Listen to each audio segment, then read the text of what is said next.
Hi, my name is Ana Maria Grisales. Welcome to my presentation on automatic thoughts. Why did I pick this topic? Well, several years ago, I started experiencing panic attacks. I did not want to be medicated, but also there was a completely new experience for me and I had no idea how to deal with it. I tried many things and nothing worked. Then one time while I was having one of those attacks at the doctor's office, um, he asked me, Anna, what were you thinking when it started, right? When the panic attack started. And at that moment, two things happened. One was that I shifted my attention from my physical feeling of discomfort towards my thoughts. And I was able to see that the physical discomfort was only a reaction to what I was thinking. In other words, the problem was not my sweaty hands or my heart racing or my lack of breathing. It was actually what I was thinking that was creating that reaction.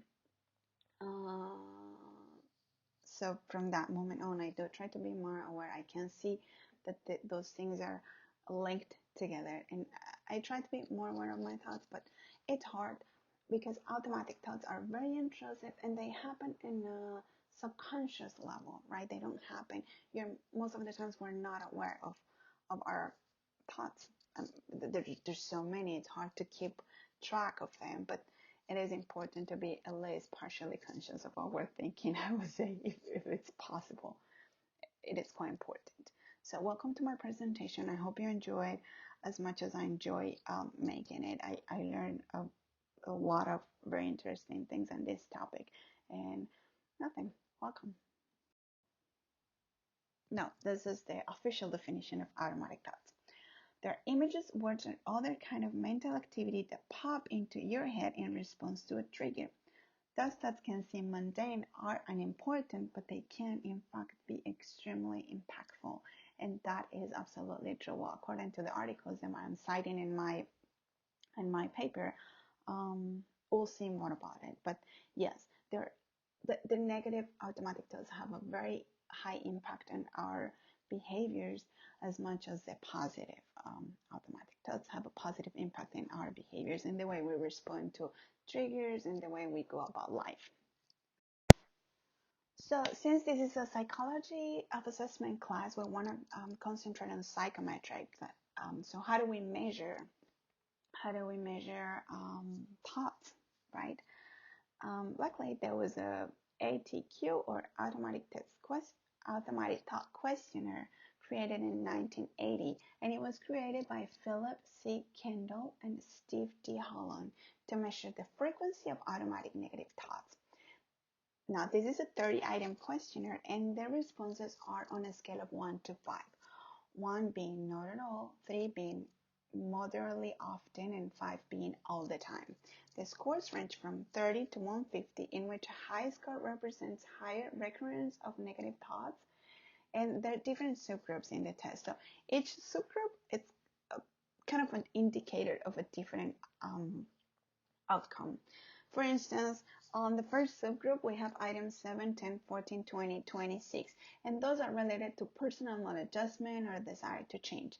So this subgroup include questions such as, I wish I were a better person, something has to change, what's the matter with me, and I'm so disappointed on myself.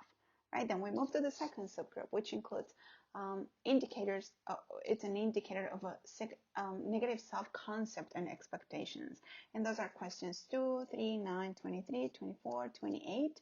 And if you read the questions, they're kind of, I'm not good, I can never succeed, my life is not going the way I wanted it, I'm a failure and I will never make it, or my future is bleak. The third one includes indicators of low self-esteem. So this one has questions 17 and 18, and they're such as I hate myself and I'm worthless. And the fourth one, it's an indicator for helplessness, which includes questions 29 and 30, and they're as I'm worthless and I can't finish anything. Now, when it comes to validity and reliability, this test has proved, well, first of all, it can discriminate significantly between the present and non-present psychiatric patients and healthy controls. It's proved to be useful among clinician and not clinical populations. And the best part is it correlates with Beck depression inventory. So they have been used actually when they're trying to diagnose someone with depression or with high anxiety. This test has been used as well, right, as a complement for the Beck depression inventory, and it has a great consistency. If you guys remember, the minimum consistent of the alpha should be 0.7, and this has an internal consistency of 0.97, and it's pretty stable, really. So it has a great um, validity and reliability overall.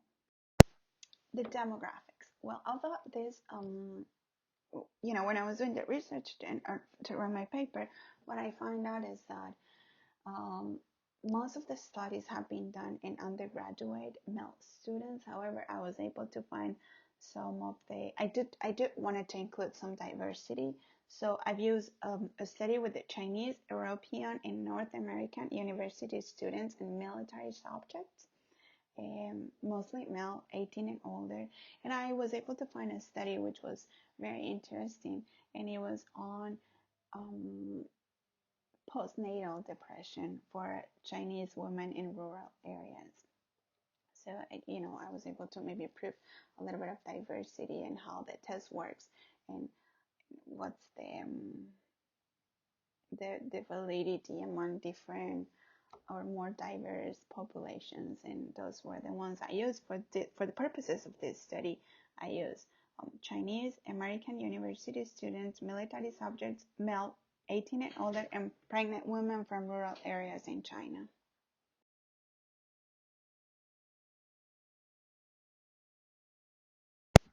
And here what we can see among the different demographics, and even though the demographics are a little bit different between the Chinese females and the Chinese college students and the American students, we can see that even though the population is different, the alpha um, remains pretty high. We talked about how the lowest is 0.7, and here we still have a 0.83, 94, 89, and 93. So we can see that their reliability it's pretty high among the different scores.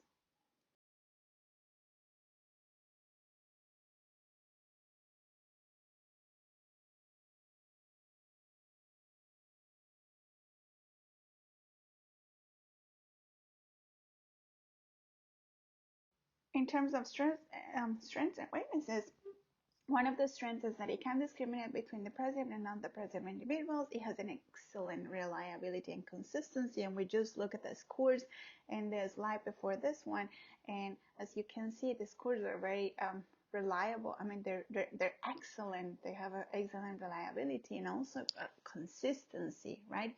It's above 7 in all of them, and it works really good with the Beck depression scale. In terms of diversity, which is like the downside, the data it's not very diverse, right? More research needs to be done. So far has been done mostly with undergraduate students. So yes, we need more data, and it's been also used like most with patients that are experiencing depressed symptoms. So perhaps extending the sampling to people that are not experiencing any depressed symptoms is maybe as a tool for um, of a prediction, right? As a predictor. But that's one of the downsides so far. But overall, it has a great consistency, great reliability, and really the only downside is that more research needs to be done in different populations.